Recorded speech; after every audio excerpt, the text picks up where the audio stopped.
in the news.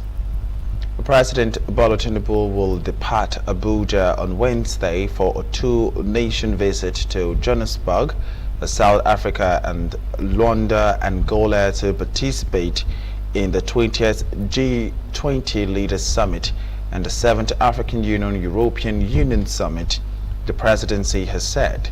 And this was disclosed in a statement released on Tuesday by the Special Advisor to the President on Information and Strategy in person of Bayo Onanuga. President Bola Tinubu will depart Abuja on Wednesday for a two-nation visit to Johannesburg, South Africa. The statement said that President Tinubu's first stop is Johannesburg, where he will attend the 20th summit of the G20 leaders. And after the summit, he will proceed to Angola for the AU-EU summit. The statement added that President Cyril Ramaphosa, the South African leader and current G20 president, invited Tinubu to participate in this year's edition, and while President Luiz Inácio Lula extended a similar invitation during his tenure in 2024. The G20 summit, scheduled from Saturday, November the 22nd to Sunday, November the 23rd, 2025, at the Johannesburg Expo Center, will bring together leaders from the world's top 20 economies, including representatives of the European Union, African Union, and global financial institutions. The theme of the summit, Solidarity, Equality, Sustainability, will guide discussions across the three plenary sessions. And the Vice President, Kashim Shettima, has reiterated Nigerians' readiness to welcome the foreign investors and citing the ongoing economic reforms under President Bola Tinubu as catalyst for new business opportunities. Speaking during a visit by a delegation from the Advanced Energy Partners to the presidential villa, Shettima said the administration is creating an enabling environment to attract foreign direct investment, and adding that Nigeria is ready for business and on a path to sustainable development. AEP Chairman Senator Abu Ibrahim said the consortium is in the country to explore opportunities in the upstream oil sector and other industries. Representatives of major international firms, including China North Industries Corporation and Horizon Energy Abu Dhabi, reaffirmed their commitment to expanded investment in Nigeria. And Norinco highlighted the ongoing plans to deepen the collaboration in energy, oil and gas, defense and mining.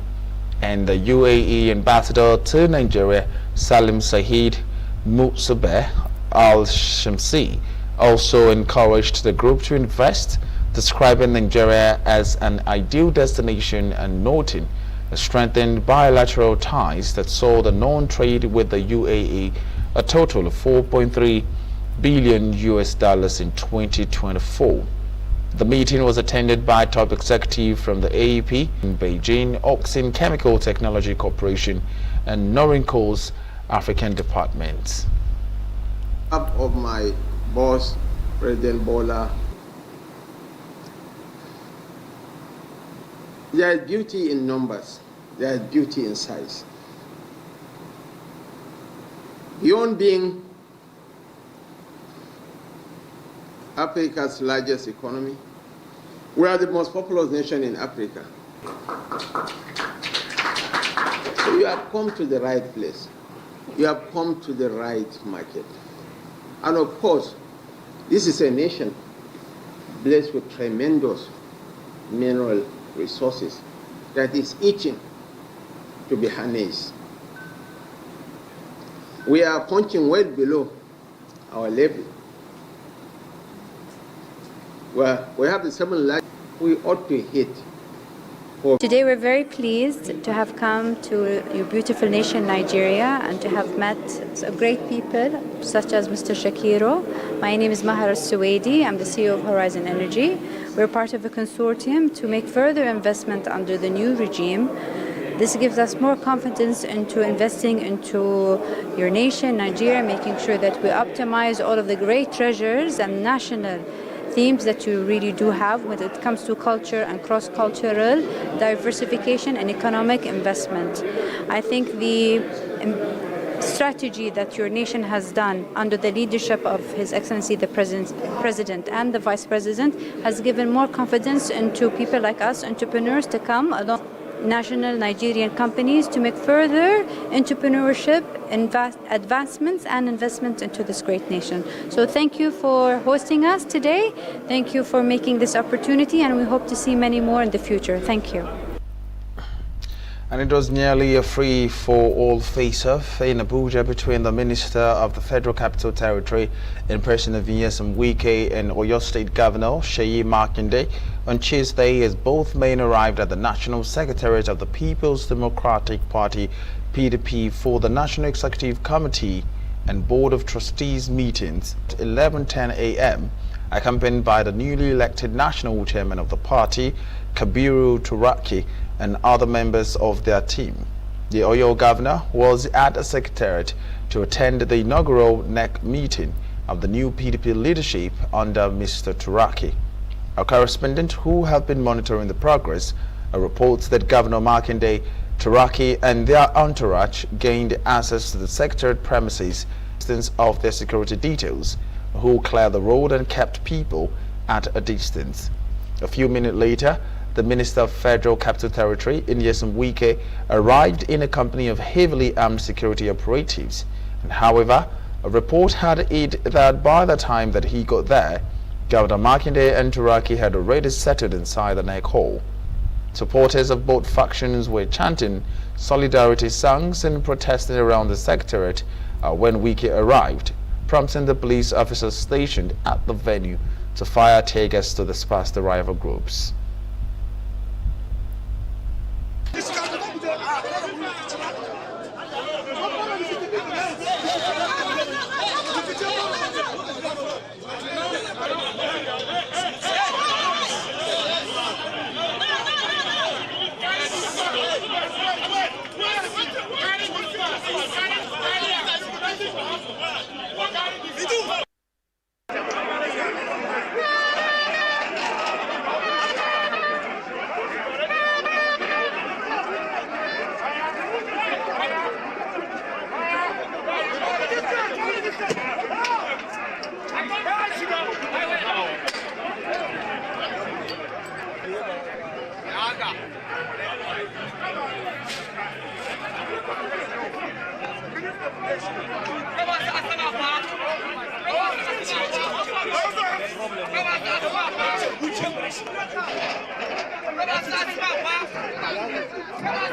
The African Democratic Congress (ADC) has officially unveiled its new national secretariat in Abuja.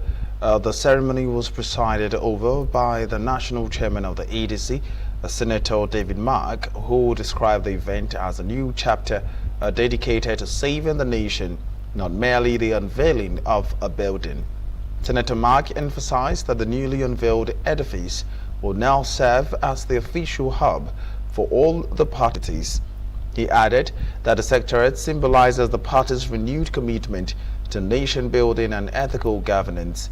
And addressing the queries about the previous ownership of the building was the National Publicity Secretary in person of Halam Bolaji Abdullahi, who clarified that the former tenant, the former Vice President Atiku Abubakar, no longer holds any claim to the property. He confirmed that the ADC is now the new and legal occupant of the facility. The official further stressed that the ADC is not in a race of power, but rather focused on restoring balance, rebuilding national trust, and making citizens believe in genuine good governance once again. Building, which he used for his presidential, is the tenant of this building. Do I need to repeat that? So this building at no time did it belong to Alhaji Atiku Abubakar. He leased it for the purpose of his campaign, and that lease has ceased, and now the tenancy is occupied.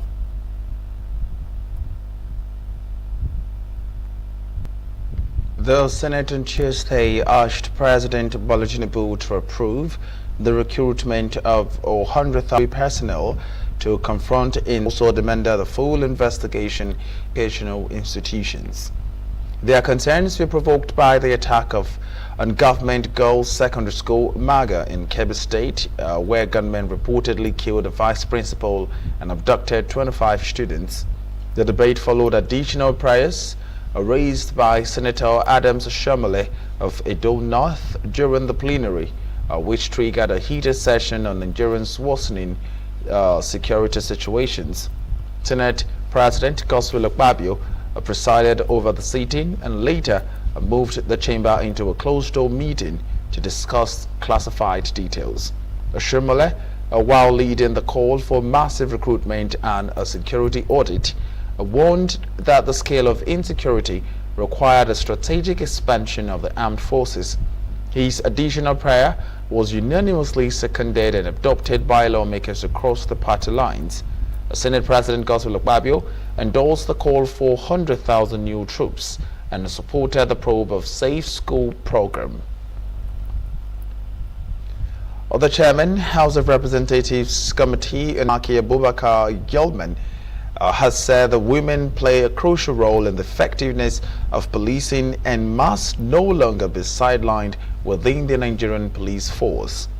He stated these at a public hearing on a proposed amendment to the Nigerian Police Act aimed at mandating at least 15% female representation in police recruitment and reforming gender-related policies across the force.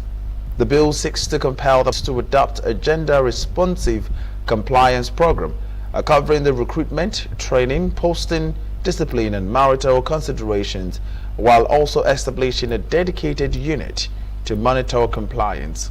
Yilman said that increasing female representation is not a symbolic but necessary to strengthen the police outcomes, particularly in handling cases such as the domestic violence, sexual assault, and other crimes where women and children are disproportionately affected.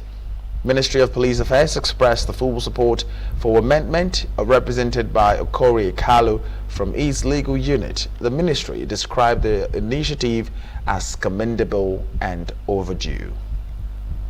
We are aware that certain social and cultural bias act as barriers as entered into force for women.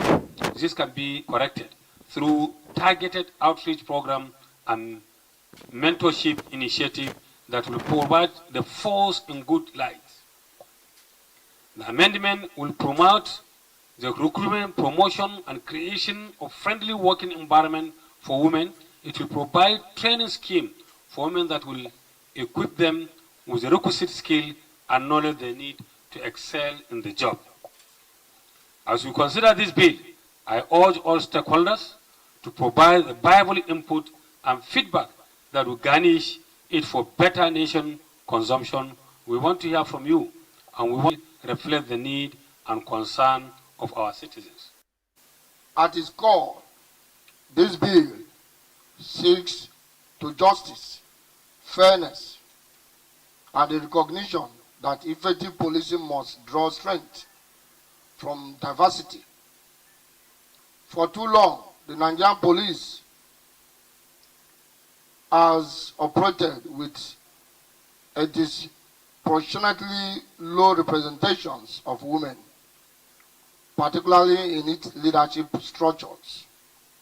This has not only limited opportunities for many capable women, but also deprived them of the unique perspectives and empathy and female officers bring to law enforcement and community relations. Increasing the participation of women in the force, we are not merely advancing the cause of gender equality, we are enhancing professionalism, deepening accountability, and improving the overall quality of policing in Nigeria.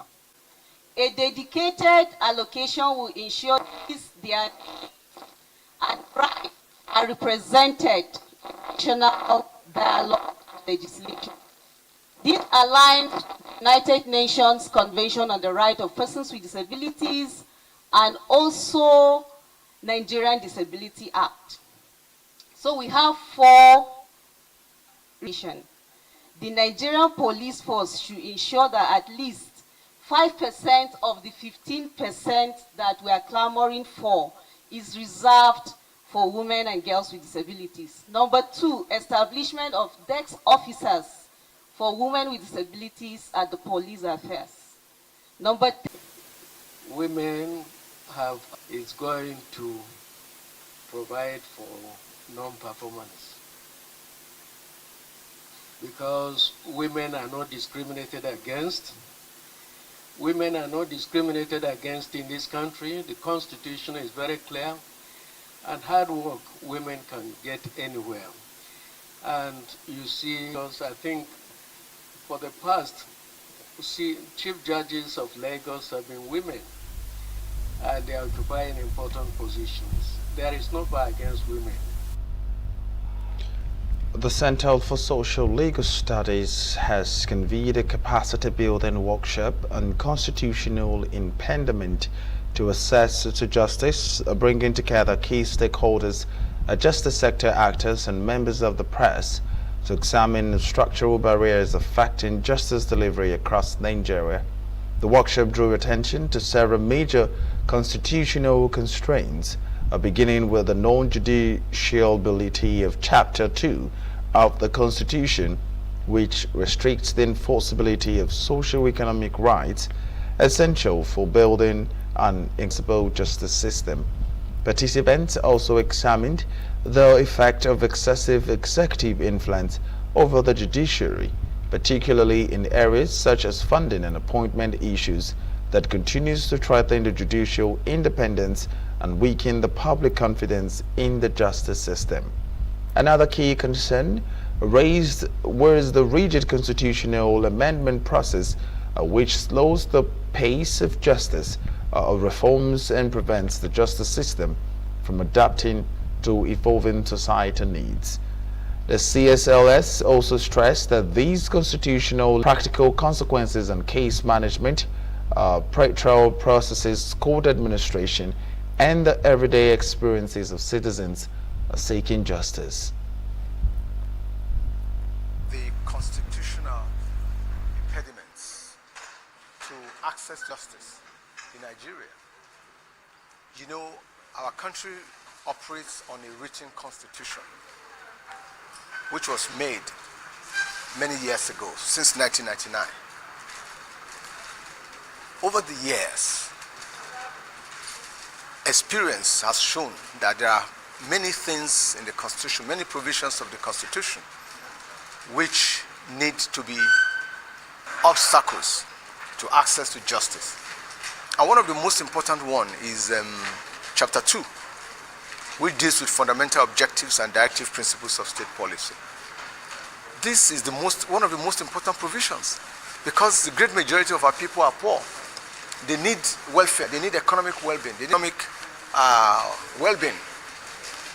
And if the chapter of the Constitution that provides for economic rights, social and economic rights, are not justiciable, then that's a huge gap in the Constitution. We also need to look at the way judges are appointed. We need a merit-based appointment system for the judiciary. A situation where the executive continues to wield so much influence over appointment of judges is not good for the system. So we need to take a look at that. We also need to look at immunity clauses in the Constitution. Immunity provisions which makes it impossible to try certain political office holders for some offenses. The Food, Beverage and Tobacco Senior Staff Association holds the ban on alcoholic beverages in sachets and containers below 200 ml poses a threat to nearly ₦2 trillion in investment and the livelihoods of over 500,000 direct employees. The union, speaking with the Labour Writers Association of Nigeria on Tuesday in Lagos, and urged the Senate to convene a full stakeholders meeting before taking any further action. It also appealed for the suspension of the Senate's directive to the National Agency for Food and Drug Administration and Control, NAFDAC, to enforce the ban by December 2025. National President Jimoh Oyibo warned that enforcing the directive would result in major economic losses, massive job cuts. He criticized the Senate for relying solely on NAFDAC's submission without granting a fair hearing to other key stakeholders. Oyibo also noted that the validated national alcohol policy recommends a stronger enforcement mechanisms, licensing of liquor outlets, multi-sectoral action plans, stricter monitoring by agencies including NAFDAC and the FCCPC, and nationwide sensitization campaigns. Because we have these policies somersault, it is going to discourage so many people in investing in this country. Because if I invest today and tomorrow they said, oh, what they have approved yesterday is no longer tenable for me to produce. Would you ever nurse the idea to say you want to invest in that economy? So that fear to say the risk of having to invest and lose my investment will always be there, both within and outside. And so most of the time, we will encourage the government to come up with consistent policies, not policies that you come up today, tomorrow you are taking another decision, the following day you are taking another decision. So if you have consistent policies, people will have confidence in the economy and to invest. So to answer your question, definitely, if care is not taken and this ban is allowed to stay, honestly, that will discourage so many people in investing in the economy. That realization we should have, that every child is your child. Don't make it look like because it's not my child. So even if a child comes to buy from you, you should be responsible enough to say, I will not sell to you. And not just send him back, seize the money. So that the adults will, will have to appear, and they cannot be able to maybe educate such a one. So that's why we are making this appeal, like the President said, hear from our side, and then come and do a tour. Come and see the investment that Nigerians have made. It is not about foreigners. These are indigenous Nigerian companies. And if they've done this one and have given employment to so many Nigerians directly and indirectly, and this ban that has now come is not lifted, it's going to affect many. We talk about the economy, it's going to affect the health even of people. And like we all know, we will always have a way of getting whatever it is that we want. The Association of Maritime Journalists of Nigeria has called for renewed national commitment to fully harness the Nigerian blue economy potential, describing the sector as a critical pathway to economic diversification, export growth, and improved multimodal cargo transport. Stakeholders in the maritime industry who spoke at the association annual conference in Lagos discussed the margin of speaking at the event with the theme harnessing Nigeria's blue economic potentials, boosting export trade and multimodal cargo transport. Acting President Vera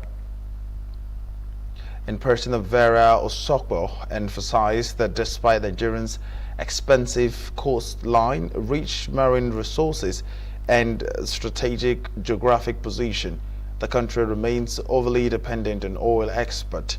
She stressed that the blue economy covering the shipping, fishery, coastal technology, and other emerging sectors and holds the potential to transform Nigeria's economic landscape if adequately leveraged. Osogbo noted that the global blue economy is projected to reach a total of $2.5 trillion by 2030, and Nigeria cannot afford to be left behind, and urging the policymakers and industry makers to deepen innovations, investment, and collaborations.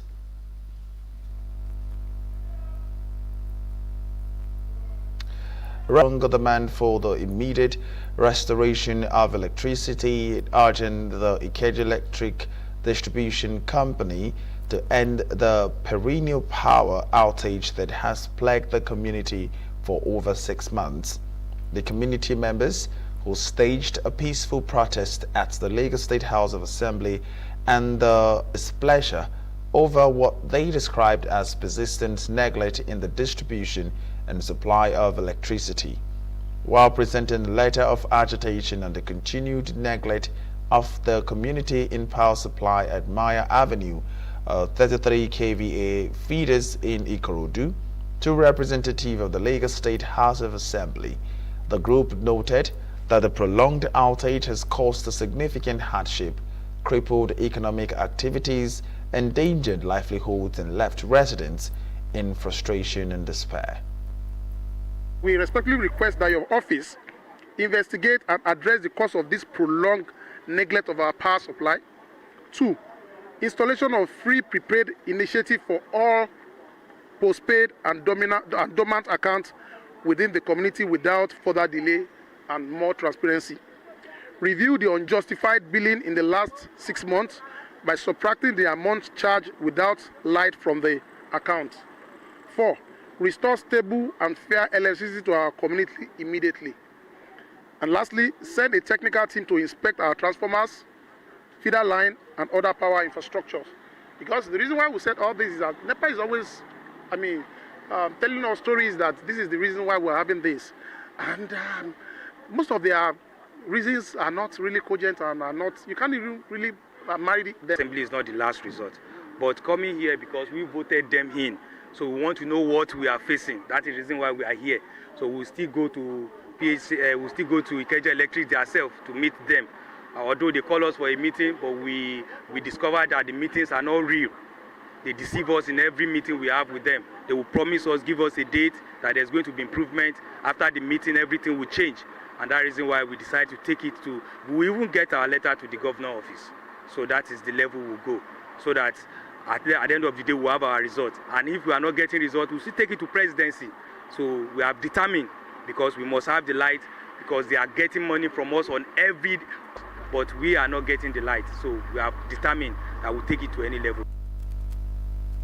Following the mass demolition of houses and shops allegedly built under the high-tension power lines in Agbado, Okeodo area of Lagos State, some affected residents have accused the state government of reallocating the cleared land to developers for the construction of shops and parks.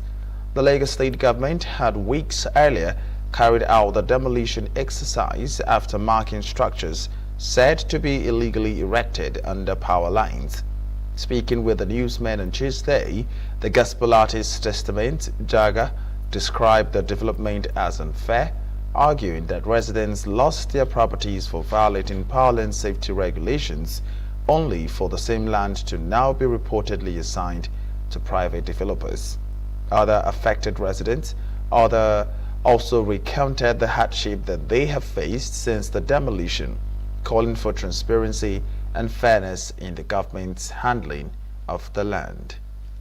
If the government really claims that they really cares about the people, and now they've demolished their businesses, they've demolished their houses, everything has been demolished in here, why are they building shops and allocating it for another people again? Is the shop for the people that, okay, we have planned for it, and at the same time, the power line, under the power line is not safe, we all know. So what is that thing that government is doing to protect the power line from the people, from not stealing? And what is the assurance that another government will not come in and still destroy the same place for the people? Then, if they said they are using this, because what I heard allegedly is that they are bringing the BRT park to Kola bus stop, and they are bringing everybody that knows supermarkets, close to, after Yanopaja, close to Lekbo, they're bringing it to Command, and they want to have a lot of mechanic villages around here. It's already existing. Why do you destroy it? There are markets exist. Then why did they destroy it? Then if they destroy the houses, I don't have a problem with it, since they want to use. But another thing, in a proper way, I don't know how to put it, is really a good idea to even build what you said is not good. Is it good that you are building the same thing under the same power line? Everybody should park it. This is our Lodo. Say they want to destroy anything they met in that place. Started parking. So they just see caterpillar. I don't have anything. I don't have anybody to assist me.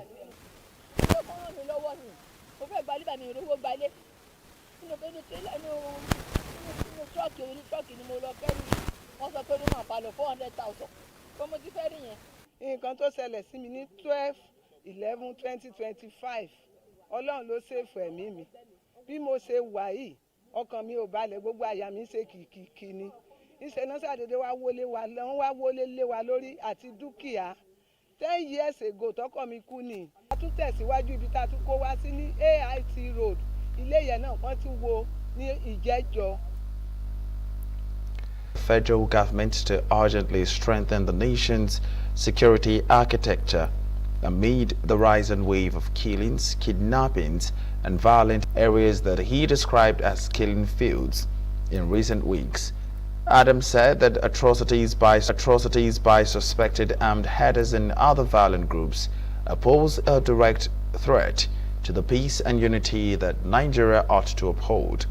He warned that the country must not overlook the nationwide security reforms due to the political calculations at the federal level, stressing that insecurity is gradually creeping deeper into Yoruba in Kwara State. And retired Major General Segun Aremu, who was murdered in his palace and whose wife was abducted. He also recalled the killing of another foreign crisis is a monster that must be fought with all available resources. It is high time we stop this cancer that is spreading its virus across Yoruba land. Aside from making money from these evil ventures, these enemies of progress want to destroy the economy of Yoruba land. This is why they must be stopped with urgent attention it deserves. Because for any development to take place in any polity, evil must not be appeased. It must be decisively dealt with and fought from all angles, like the monster that it is. That was why